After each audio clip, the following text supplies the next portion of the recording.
ішіміз кәрірміз. Балалық шағымнан әңгіме айтайын, құлақ сап тыңдаңыз бәріңіз. Балалық шағымнан бір өскен, қара көз соғылай бой жеткен. 10 жылдық мектепті үздікке бітіріп, қалаға оқуға ол кеткен. Осымен ай өтті, жыл өтті, хабарсыз мол кетті. Күндердің күнінде қара көз айымнан бір парақ қағазбен хат келді.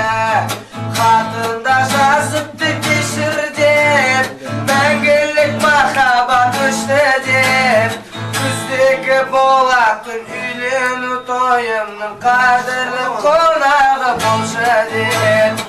Сонда мен бардым ғой қалаға, сүйгенімді іздемей бола ма?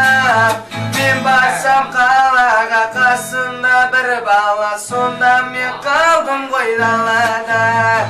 Жігіттер сенбеңдер қыздарға, осы күні оңған бір қыз бар ма?